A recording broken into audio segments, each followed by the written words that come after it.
गुरुदेव भगवान की जय।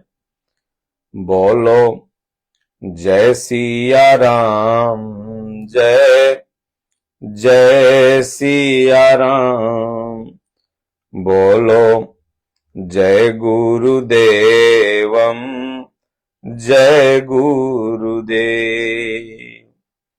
सज्जनों, आज की भगवत चर्चा में तथाकथित अपने को तत्वदर्शी संत कहने वाले, अपने को बाबा कहने वाले रामपाल क्या वास्तव में तत्वदर्शी हैं? कबीर साहब का जो यूनिफॉर्म है वो सनातन परंपरा के हिसाब से जो संतों का यूनिफॉर्म होता है, दाढ़ी बाल, या बहुत से संत बाल दाढ़ी नहीं रखते हैं, दोनों छिलवा के रखते हैं। लेकिन क्या ये रामपाल संतों जैसा दिखते हैं? इस पर भी हम लोग चर्चा करेंगे। दूसरा, रामपाल अपने आश्रम को सतलोक क्यों कहते हैं? तीसरा, कबीर साहब के नाम पर ये अपनी दुकान कैसे चला रहे हैं, इस पर भी हम लोग चर्चा करेंगे। पांचवा विषय रहेगा आज के चर्चा का कि 18 पुराण, 6 शास्त्र, 4 वेद में ये कमी ही क्यों निकालते हैं? ब्रह्मा विष्णु की पूजा अगर नश्वर है तो क्या ये सीधे क ख ग घ न पढ़ा करके सीधे सबको MA/MSc ही पढ़ा देंगे साधना का?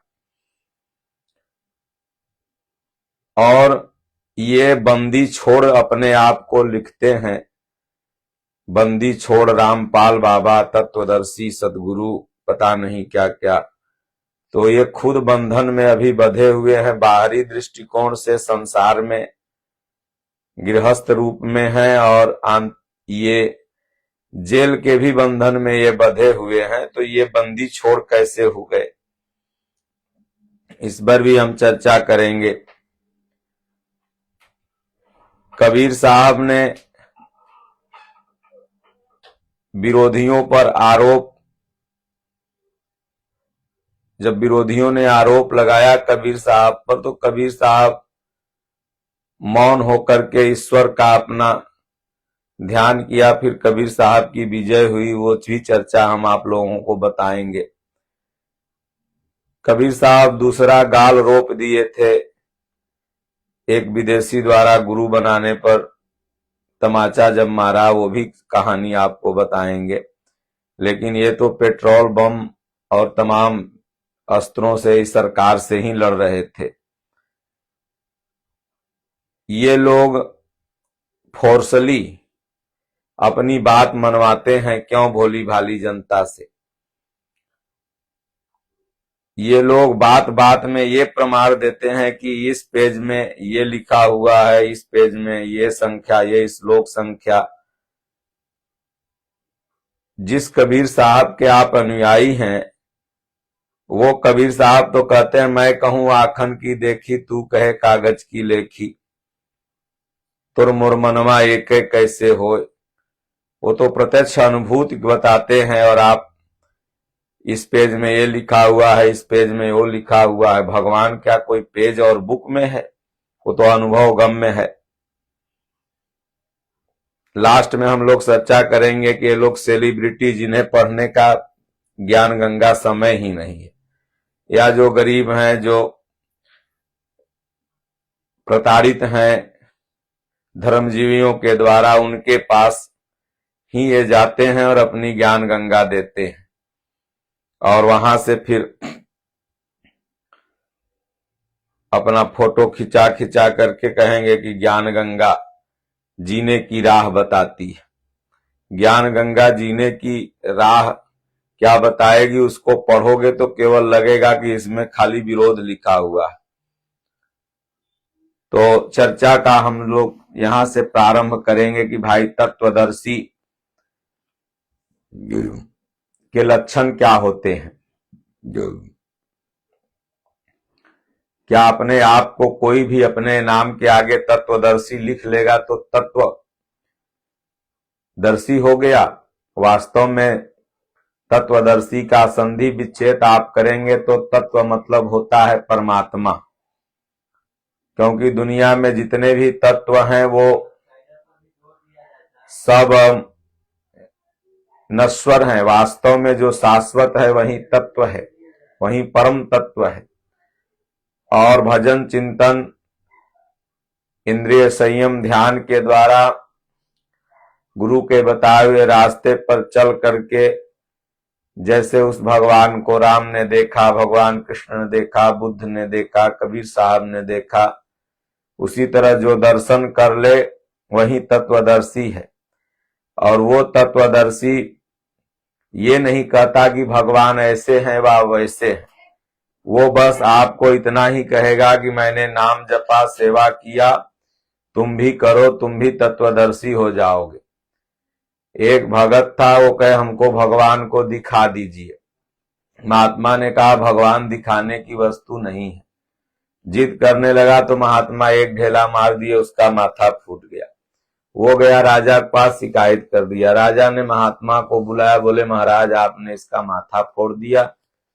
महात्मा ने कहा मैंने तो इसके प्रश्न का उत्तर दिया। बोले अरे इस सर फोड़ना कौन सा उत्तर है? बोले महाराज उससे पूछो कितना दर्द हो रहा है। तब उसने कहा अरे जो दर्द हो रहा है जिसको वही जानता है, आप क्या जानोगे महाराज, माथा तो मेरा फूटा है। तब महाराज ने कहा बेटा बस उसी तरह से भगवान भी हैं, जिनको मिलते हैं वही जानता है। कबीर साहब ने कहा काज ये जाने अपना कार्य जनावे पियो। अब ये लोग किताब लिख लिख करके तत्वदर्शी बने पड़े हैं और भगवान को लोगों को बता रहे हैं कि भगवान ऐसे हैं तो भगवान वैसे हैं। शब्द ज्ञान से आज तक भगवान मिले ही नहीं। तो इसलिए कबीर साहब राम राम जपने के लिए बोलते हैं, ये पता नहीं क्या 52 अक्षर में मंत्र देते हैं। तीनों मंत्र इनका 52 अक्षर में ही होता है, उन्हीं 52 अक्षरों में से रहता है। तो अब कबीर साहब को स्वयं रामानंद स्वामी जो उनके गुरु महाराज थे, उन्होंने राम राम जपने को कहा था। जब सीढ़ी पर लेटे तो कबीर साहब के पेट पर पांव पड़ गया। बोले बच्चा राम राम कह, राम राम कह। कबीर साहब भी अपने उपदेशों में कहे हैं कि आदि मध्य और अंत हूं राम ही ते संग्राम। तो इसलिए कबीर साहब की विचारधारा से ये बिल्कुल काम अलग करते हैं। अपने आश्रम को ये लोग सतलोक बोलते हैं। तो तत्वदर्शी महापुरुष जो होते हैं वो समुद्रवत होते हैं, उनमें कोई हलन चलन नहीं होता है। भगवान कृष्ण तत्वदर्शी थे, भगवान राम तत्वदर्शी थे, कबीर साहब तत्वदर्शी थे, भगवान बुद्ध तत्वदर्शी थे, माता मीरा तत्वदर्शी थी, ये क्या नाम है रविदास तत्वदर्शी थे। तमाम महापुरुष हमारे यहाँ हुए तत्वदर्शी। हमारे पूज्य दादा गुरु महाराज तत्वदर्शी थे, हमारे स्वामी जी तत्वदर्शी महापुरुष हैं। कह देने से लिख देने से नहीं, आप जाओगे आपको स्वयं आभास होगा कि ये महापुरुष जो हैं वो तत्व का ज्ञान बता रहे हैं। इसलिए सज्जनों, सतलोक लिख देने से कोई सतलोक में नहीं पहुंच जाता है। सत्यलोक वास्तव में सत्य क्या है इस संसार में? तो परमात्मा और मनुष्य के हृदय में जो परमात्मा आत्मा रूप में विराजमान है, यही सत्य है। और जब इंसान इसी आत्मा की बात सुनने समझने लगता है, उस पर चलने लगता है, तो वो सतलोक में पहुंच जाता है। धीरे धीरे ये आत्मा भगवान में मिल जाती है। तो ये सतलोक का मतलब ये हुआ, ये नहीं कि सतलोक खाली लिख दो और सतलोक में पहुंच गए। और कबीर साहब के नाम पर केवल अपना एक रोजगार चलाना है। अब इनका आप देखेंगे तो इनके पूरे जितने चेले हैं, किसी को संस्कृत नहीं आती है, किसी को शुद्ध हिंदी नहीं आती है, और तमाम अभी हमसे बहस भी इन लोगों ने किया, लेकिन इसी तरह से रहे। और ये हम लोग इन पर बोलते नहीं है, लेकिन हमारा एक प्रथम श्री परमहंस आश्रम जहां पर दादा गुरु महाराज को गुरु महाराज मिले थे, वहां पर भी ये लोग पहुंच के अपना फोटो वोटो लगा के सब कब्जा कर लिए थे रामपाल वाले। दूसरा, एक मेरे आश्रम के भक्त हैं समर्पित, वो ठेला की दुकान गन्ना की लगाए हैं, उस पर यथार्थ गीता लिखे थे, गुरुजी का फोटो चिपकाए थे, तो वहां पहुंच के लोग उसको ब्रेन वॉश करने लगे और बोले ज्ञान गंगा पढ़ो तो फलना पढ़ो ढिकना पढ़ो।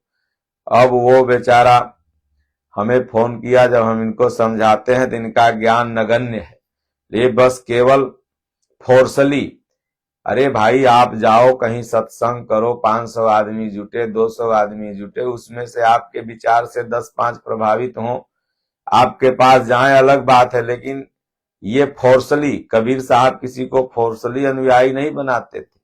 कोई महात्मा जो होते हैं कोई को फोर्सली, मतलब ये नहीं कि जबरदस्ती, वो अपना विचार रखते हैं, अच्छा लगता है वो आता है, नहीं अच्छा लगता अपने घर रहता है। ये बार बार निघरघट हो करके जाएंगे, बार बार जाके कहेंगे ये पढ़ो ये पढ़ो, तो ये इनकी कहीं न कहीं से गलती है। और कई बार तो कहीं जगह लात भी खा गए, कई जगह रामपाल की फोटो भी जला दी गई। अब 18 पुराण 6 शास्त्र चारों वेद जो सनातन धर्म का नींव है, रीढ़ है, अब इसमें केवल ये गलती निकालेंगे, जो कि चारों वेद अपने आप में विज्ञान है, तमाम वैज्ञानिक खोजें इन वेदों से ली गई, सामवेद अथर्ववेद ऋग्वेद यजुर्वेद जो अपने आप में साइंस है। तो ये 18 पुराण में पूरा इतिहास सजोया गया है, लेकिन अब उसमें खाली गलती निकालना है कि देखिए इसके नंबर में ये लिखा हुआ है, इसके नंबर में। अरे भाई एक आध बार ये भी बता देते कि इसमें वसुधैव कुटुंबकम लिखा हुआ है, इसमें सर्वे भवन्तु सुखिनः लिखा हुआ है, तो ये अच्छी चीज उसकी नहीं बताएंगे, क्योंकि जिनके अंदर बुराई भरी है वो तो बुरा ही बताएंगे।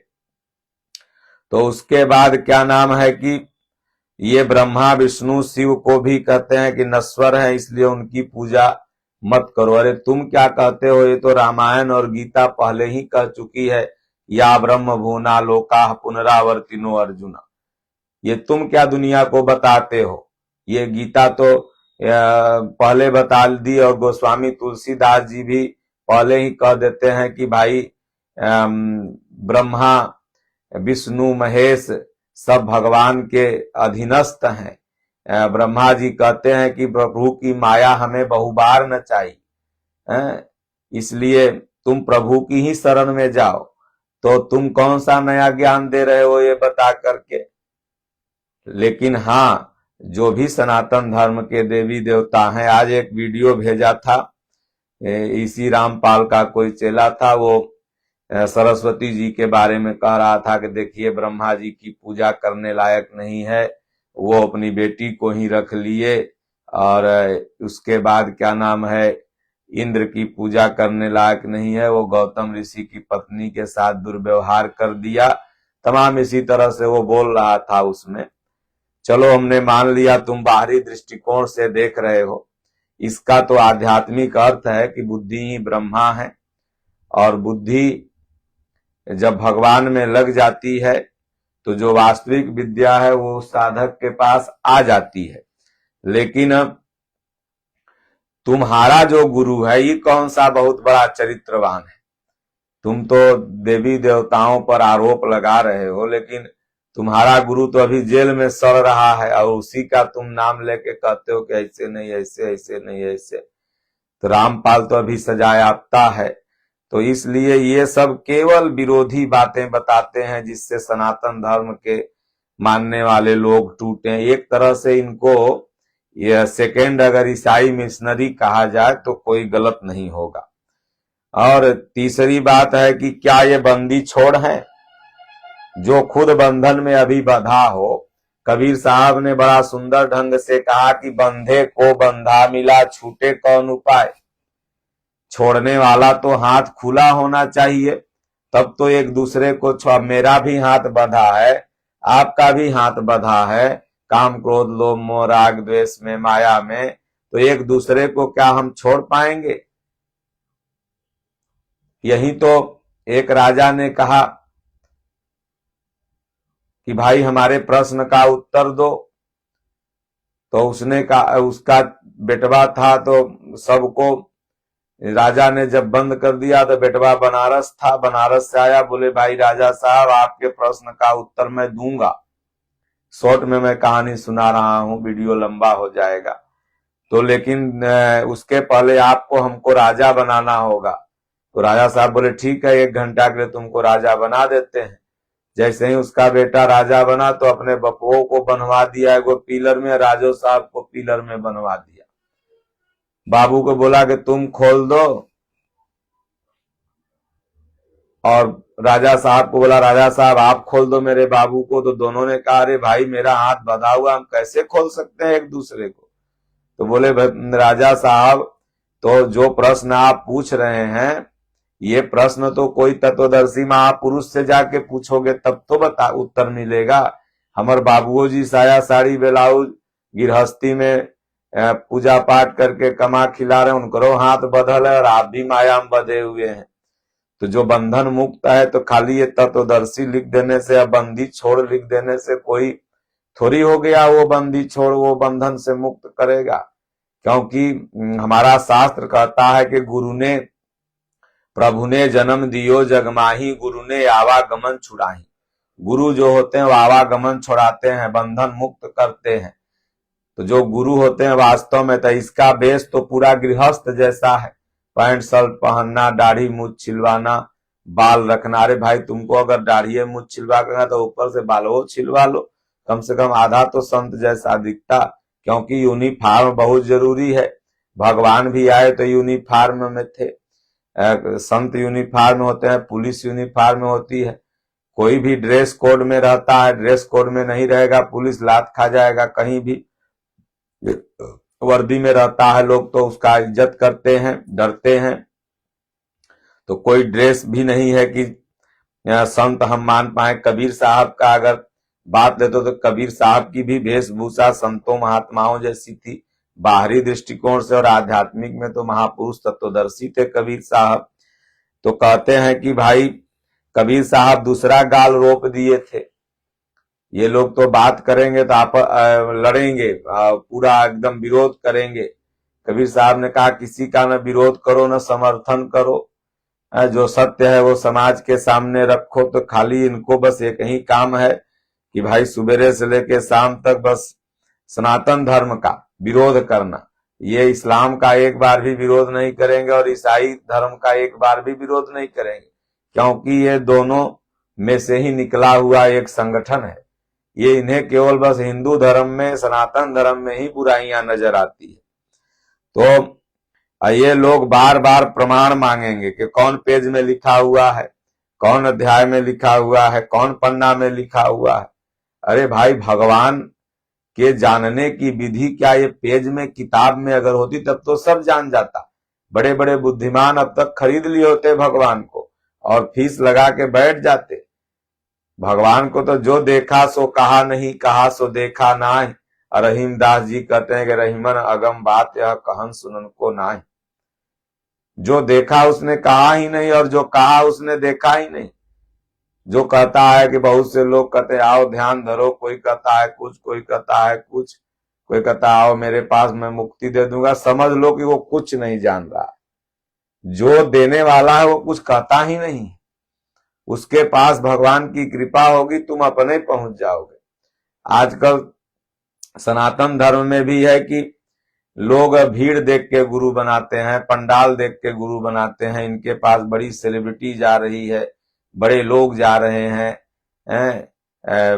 एप्पल की मालकिन आ रही है, फलना, तब बाप रे बहुत बड़े गुरु हैं, इनके वह अनुयायी हैं, ज्ञान गंगा फलना हीरो पढ़ता है, ऐसा फोटो में डालेंगे तब लोग जाके गुरु बना लेते हैं देख करके। जैसे नेता लोग जब चुनाव आता है तो बड़े बड़े सेलिब्रिटी को प्रचार में उतारते हैं और जनता उन्हीं को देख के वोट करके फिर बाद में रोती है। तो वही हाल यहाँ हो गया है धर्म गुरुओं का भी। तो अब ये एक तरह से अपना किसी तरह से दुकान चला रहे। भाई भगवान को कौन नहीं जानता धरती पर, तुम भगवान का प्रचार कर रहे हो। रामकृष्ण को कौन नहीं जानता, शिव को कौन नहीं जानता, कबीर साहब को कौन नहीं जानता, सब जानते हैं। ये तो महापुरुषों की आड़ में, भगवान के आड़ में अपना रोजगार चला रहे हैं। तो इसलिए कबीर साहब कहते हैं कि प्रमाण की कोई जरूरत नहीं, प्रत्यक्ष प्रमाण नहीं मांगता है। इसलिए कबीर ने कहा कि मैं कहूं आखन की देखी, तू कहे कागज की लेखी, तोर मोर मनवा एक कैसे हो। तुम्हारा और हमारा मन एक कैसे हो सकता है। अब कोई आंख से प्रयागराज महाकुंभ देख के आया हो, अब कोई यहां से नक्शा से देख के बताए, तो दोनों में अंतर है ना। जो आंख से देख के आया वो तो जाता रियलिटी चेक करेगा, रियलिटी बताएगा। तो उसी तरह से भगवान प्रत्यक्ष अनुभूति है, प्रत्यक्ष अनुभूति। इसलिए जीवनादर्श प्रत्यक्षानुभूति स्वामी जी ने किताब लिखा है। तो इसलिए यथार्थ गीता पढ़ो, जीवनादर्श पढ़ो, और कबीर साहब का बीजक पढ़ो, कुरान पढ़ो, बाइबिल पढ़ो, कोई ग्रंथ पढ़ोगे सब में एक ईश्वर की ही बात कही गई है, और सब में प्रेम की बात कही गई है, किसी में नफरत की बात नहीं कही गई है। तो इसलिए इन लोगों का दोष मात्र इतना है कि भोले भाले लोग जो भक्त हैं गरीब एरिया में, उनके पास जाएंगे, या तो जो पहले से पूर्व से किसी संत के भक्त हैं उनके पास जाएंगे। और थोड़ा सा धर्मजीवियों का, ब्राह्मणों का भी दोष है कि जो शुरू से छुआछूत करते आ रहे, उसी का ये लोग फायदा उठाते हैं। ये ईसाई मिशनरियां हो चाहे ये लोग हों, जाके वहां भड़काएंगे, देखो तुम्हारा इज्जत नहीं है, ये नहीं है, वो नहीं। अब इसी तरह से कन्वर्ट कर लेंगे। इसलिए सनातन धर्म के सभी धर्मगुरुओं को चाहिए कि आपस में एक होकर के चलें। तो इसलिए इनकी जो ज्ञान गंगा तथा कथित है, ये जीने की राह बताती है, लेकिन गीता और श्री रामचरितमानस आपको जीवन और मृत्यु से उपराम करती है, तीनों गुणों से उपराम करती है। त्रय गुण्या विषया वेदा भवार्जुना, भगवान ने कहा अर्जुन तीनों गुण से ऊपर उठ और मेरा भजन कर। तो इसलिए ऐसे लोगों के चक्कर में आपको नहीं पड़ना है। आप गीता और श्री रामचरितमानस का घर में 2 श्लोक, 5 श्लोक, 2 दोहा, 4 दोहा प्रतिदिन अध्ययन करें, और नाम जपें, राम राम राम, या ओम ओम ओम, जो हमारा सनातन धर्म कहता है। पूज्य गुरुदेव भगवान भी कहते हैं कि ओम, राम और शिव तीनों में जो अच्छा लगे, जिसमें आपकी श्रद्धा हो, इसका सुबह शाम 10 मिनट जाप करो। बैखरी से फिर धीरे धीरे मध्यमा में फिर धीरे धीरे पश्यंती में चल जाओगे, फिर परा में चल जाओगे। तो उसके बाद क्या नाम है कि भगवान ही गुरु ढूंढ के दे देंगे। जैसे माता मीरा रो रही थी, गुरु पूर्णिमा का दिन था, उनको कोई गुरु नहीं था, तो सोची हमको कौन गुरु है। तो रोते रोते कृष्ण भगवान के मूर्ति के सामने, जैसे छोटा बच्चा है सो जाता वैसे सो गई।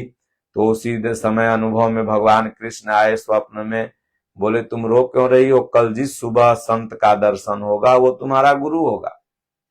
संत रविदास जी सुबह जा रहे थे, किस दिशा में पहुंच गए, महारानी मीरा के दरवाजे के सामने। माता मीरा की नजर जैसे पड़ी सुबह, तो वहीं संत रविदास की नजर पड़ी, जो जात के तो चमार थे, हरिजन थे, कल उनकी जयंती थी, लेकिन माता मीरा जाके चरण में जो छत्राणी थी गिरती हैं और उनको अपना गुरु बनाती है और कल्याण हो जाता है। इसलिए यहाँ कोई जात पात नहीं है। तो इसलिए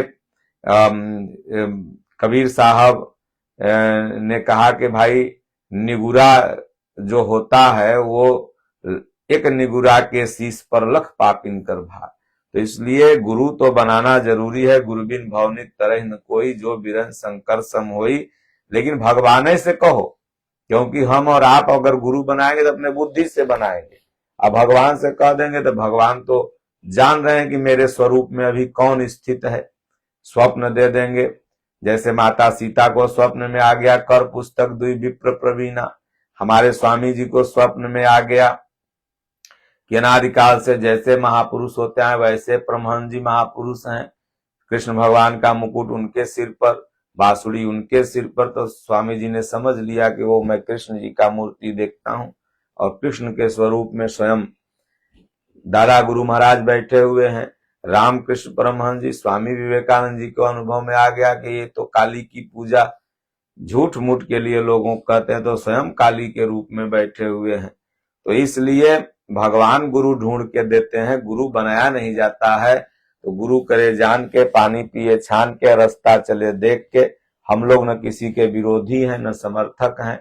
जो सत्य बात है, जो वेद सम्मत, जो शास्त्र सम्मत है, इसलिए जितना आपको यमय की जरूरत है, जितना साधना के अंतिम छोर वाली विद्या की जरूरत है, उससे कहीं ज्यादा आपको जरूरत है साधना के प्रथम सीढ़ी वाली विद्या की। और साधना की प्रथम सीढ़ी यही है, दान करो, उपदान करो। माताएं बताती हैं ये भगवान है, ये महात्मा है, ये पिता है, तुम्हारे दादा हैं, इनकी पूजा करो। फिर माताएं मंदिर लेके जाती हैं, फिर तो वहीं से भक्ति प्रारंभ होती है। माता मीरा के घर में कृष्ण भगवान की मूर्ति रखी हुई थी, और वहीं कृष्ण भगवान की मूर्ति, ये लोग मूर्ति पूजा का खंडन करेंगे। कबीर साहब ने कहीं भी मूर्ति पूजा का खंडन नहीं किया। वो मात्र इतना कहते हैं कि पाथर पूजे हर मिले तो मैं पूजू पहाड़, याते तो चाकी भली पीस खाए संसार। तो पाथर पूजे, कबीर साहब कहते हैं पाथर पूजे। तो हिंदू पाथर नहीं पूजता, अगर हिंदू पत्थर पूजक होता तो वो पहाड़ भी पूज लेता।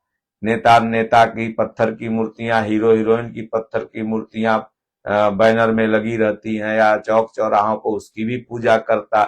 लेकिन नहीं, हिंदू राम को पूजता है, राम को नहीं, राम के चरित्र को पूजता है। राम का वह फोटो पत्थर में हो, चाहे मार्बल में हो, चाहे बैनर में हो, कहीं भी दिख जाएगा, श्रद्धा से सिर झुक जाएगा। हनुमान के चरित्र की पूजा करता है, दुर्गा के चरित्र की पूजा करता है। इसलिए हिंदू चित्र पूजक नहीं है, हिंदू चरित्र पूजक है। तो उसी को कबीर ने कहा कि भगवान को पाथर मत समझो, भगवान चरित्र पूजक है। तो पाथर पूजे जो हर मिले। तुम सोचे कि हम गए पाथर पूज करके चले आए, डॉक्टर को रोज गोड़ लग करके चल जाओ, कितने दिन में डॉक्टर बनोगे? तो अगर डॉक्टर बनना है तो एमबीबीएस करना होगा, तमाम पढ़ाई करनी होगी, तब जाके बनोगे। तो उसी तरह से कबीर साहब कहते हैं सिर्फ गए गोड़ लग करके चले आए नहीं, बल्कि भगवान राम ने जो किया, भगवान कृष्ण ने जो किया। तो इसलिए एक राम दशरथ कर बेटा, एक राम घट घट में लेटा, एक राम सब जगत पसारा, एक राम सब जगते न्यारा। लेकिन चारों राम की जरूरत है। पहले राम बालक रूप राम कर ध्याना, यहीं से ध्यान आरंभ होता है। इसलिए कहने सुनने को तो बहुत है।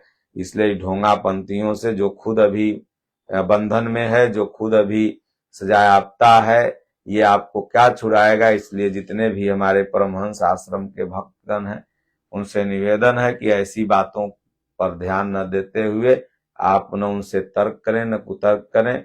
और क्या नाम है, आप जहां हैं बहुत स्टेब्लिश्ड हैं, मजबूत हैं, आपका किसी हजारों जन्म का पुण्य है जो ऐसे महापुरुष हम लोगों को स्वामी जी मिले हुए हैं।